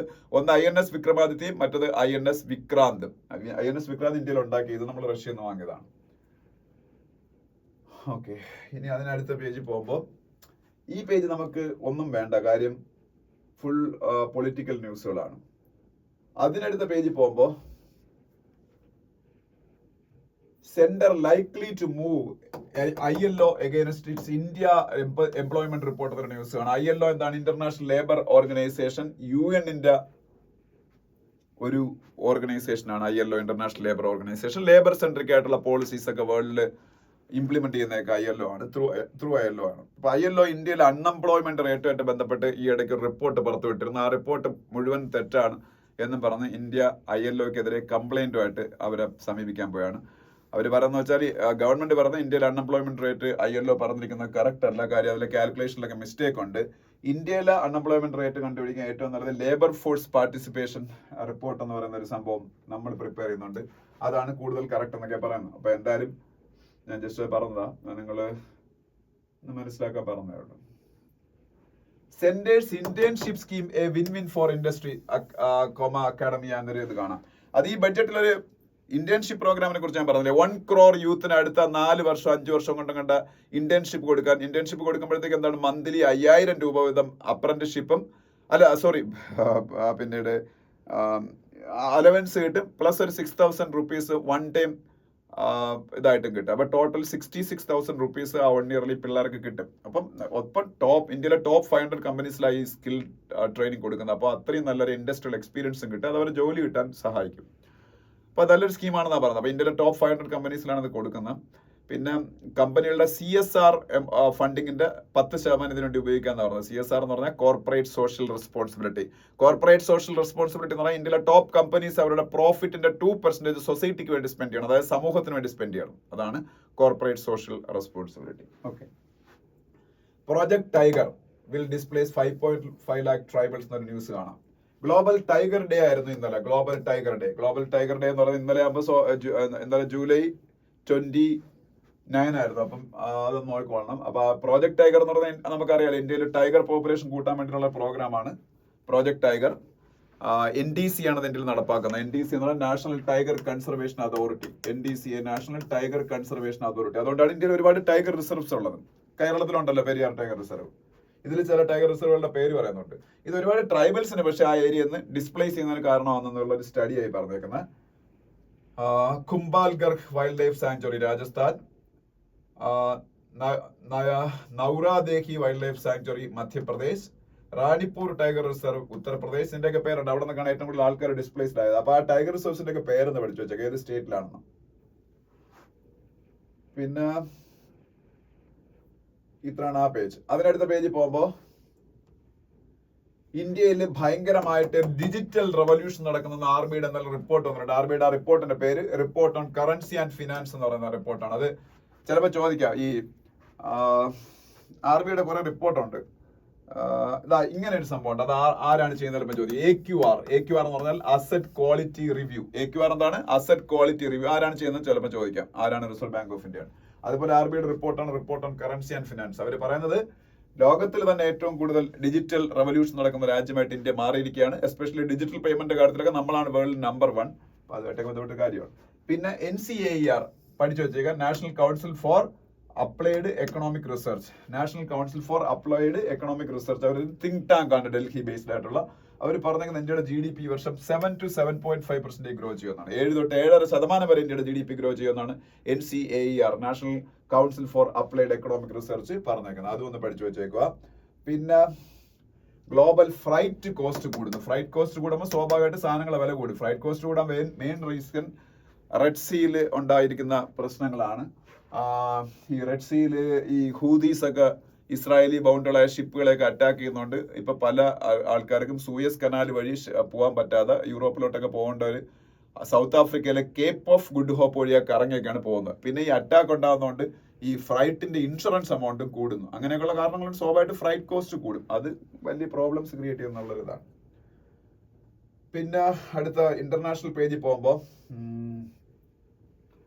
ഇവിടെ പറയാനുള്ളൊരു കാര്യം, ഇവിടെ മെയിൻ ആയിട്ട് അതേ പറയാനുള്ളൂ. ചൈന ഇറ്റലിയുടെ prime minister Georgia Meloni visit ചെയ്യുന്ന ഇന്നലെ പറഞ്ഞല്ലോ. ചൈന ഇറ്റലിയുടെ പ്രൈം മിനിസ്റ്റർ ജോർജിയ മെലോണി ആണെന്ന് അറിയാം. അവർ വിസിറ്റ് ചെയ്യുന്നു. ചൈനയുടെ പ്രസിഡന്റ് സി ജിൻപിങ് ആണ് കൂടെ നിൽക്കുന്ന ഫോട്ടോ നമുക്ക് കാണാം. പക്ഷെ അതല്ല എന്ന് പറയാൻ പോണ. Maduro declared winner of disputed Venezuela election. Venezuela എന്ന രാജ്യത്തിനെ കുറിച്ച് എനിക്ക് ചില കാര്യങ്ങൾ പറയാനുണ്ട്. വെനിസ്വേല, അത് ഞാൻ ഇന്നലെ പറയാന്ന് പറഞ്ഞാണ്. വെനിസ്വേല എന്ന് പറയുന്നത് സൗത്ത് അമേരിക്കയിലെ ഒരു രാജ്യമാണ്. കമ്മ്യൂണിസ്റ്റ് പൊളിറ്റിക്സിന് ഭയങ്കര പേര് കേട്ട ഒരു രാജ്യമാണ് വെനിസ്വേല. ഈ വെനിസ്വേല ഭരിച്ചുകൊണ്ടിരുന്ന ഹ്യൂഗോ ഷാവേസ് ആയിരുന്നു. ഹ്യൂഗോ ഷാവേസ് അത് കമ്മ്യൂണിസ്റ്റ് ലീഡറാണ്. ഫിഡൽ കാസ്ട്രോയെയും ഒക്കെ പോലെ, ഓക്കെ, ഏണസ്റ്റോ ചെഗുവേരയൊക്കെ പോലെ ഒരു ലീഡറായിരുന്നു ഹ്യൂഗോ ഷാവേസ്. പക്ഷെ ഹ്യൂഗോ ഷാവേസ് ക്യാൻസർ വന്ന് പെട്ടെന്ന് മരിച്ചു. അങ്ങനെയാണ് അവിടെ നിക്കോളാസ് മഡൂരോ പ്രസിഡന്റ് ആവുന്നത്. പക്ഷെ നിക്കോളാസ് മഡൂരോ പ്രസിഡന്റ് ആയതിനു ശേഷം അവിടെ അയാളെ അധികാരത്തിൽ നിന്ന് പുറത്താക്കാൻ അമേരിക്ക കൊണ്ടുപിടിച്ച് ശ്രമം തുടങ്ങി. പല പല റീസൺസ് അവർ പറഞ്ഞത്. ഈ യുക്രൈനിലെ പോലെ അവിടെ ആവശ്യമുള്ള കയറി ഇടപെട്ടു. എന്തായാലും വെനിസ്വേലയെ ഓയിൽ റിച്ച് രാജ്യമാണ്. അവർക്ക് ഓയിൽ ഒന്നും വിൽക്കാൻ പറ്റാതെ അവരെ സാങ്ഷൻസ്, ഉപരോധങ്ങൾ ഏർപ്പെടുത്തിയൊക്കെ ചെയ്തു. അപ്പം എന്തായാലും ഇപ്പൊ ആകെ വെനിസ്വേലയിൽ പ്രശ്നങ്ങളാണ്. ഇപ്പൊ വെനിസ്വേലയിൽ ഇലക്ഷൻ നടന്നു. ആ ഇലക്ഷനിൽ വീണ്ടും നിക്കോളാസ് മഡൂരോ തന്നെ ജയിച്ചു. വെനിസ്വേലയുടെ പ്രസിഡന്റ് നിക്കോളാസ് മഡൂരോ, പഠിച്ചു വെച്ചേക്കണം. വെനിസ്വേലയുടെ ക്യാപിറ്റൽ കരാക്കസ് ആണ്. ഓക്കെ, പിന്നെ അവിടെ വേറെ കാര്യങ്ങളൊന്നും പറയാനില്ല. അതിനടുത്ത പേജ് പോകുമ്പോൾ സ്പോർട്സ് പേജ് ആണ്. സ്പോർട്സ് പേജിൽ പ്രത്യേകിച്ചൊന്നും പറയാനില്ല. ഇന്നലെ ഒരു കാര്യം വിഷമം തോന്നിയത്, ഇന്ത്യക്ക് ഒരു മെഡൽ കിട്ടാനുള്ള സാധ്യത ഉണ്ടായിരുന്നല്ലോ. ഇന്ത്യയുടെ ബ്രോൺസ് മെഡലിന്റെ എണ്ണം 2 ആക്കാമായിരുന്നു. ഷൂട്ടിങ്ങിൽ ഒരാൾ 3rd പൊസിഷനിൽ ബ്രോൺസ് മെഡൽ കിട്ടുന്നുണ്ട്. വെർജിൽ വന്നിട്ട് ആ മെഡൽ നഷ്ടപ്പെട്ടു പോയി. അത് 4th പൊസിഷനിലാണ് പുള്ളി ഫിനിഷ് ചെയ്ത്. പിന്നെ കുറെ വിജയങ്ങൾ ഇന്ത്യക്ക് ഉണ്ടാകുന്നുണ്ട്. ഹോക്കിയിലും ബാഡ്മിന്റണിലും ഒക്കെ. അതിൽ നിന്നൊക്കെ മെഡൽ കിട്ടുന്നത് പ്രതീക്ഷിക്കാം. പിന്നെ ബാക്കിയൊന്നും പറയാനില്ല. ഒളിമ്പിക്സിന്റെ കാര്യങ്ങൾ തന്നെയാണ് അടുത്ത പേജുകളിലേക്കും. നമ്മളങ്ങനെ എഴുതിയെടുക്കേണ്ട കാര്യങ്ങളൊന്നും അവിടെ ഒന്നും ഇല്ല. പിന്നെ ഡ്യൂറൻ കപ്പിന്റെ കാര്യം. ഡ്യൂറൻ കപ്പിനെ കുറിച്ച് ഞാൻ ഇന്നലെ പറഞ്ഞായിരുന്നു. വേൾഡിലെ ഏറ്റവും ഓൾഡസ്റ്റ് ആയിട്ടുള്ള ഫുട്ബോൾ ടൂർണമെന്റുകളിൽ ഒരെണ്ണമാണെന്ന് ഞാൻ പറഞ്ഞായിരുന്നു.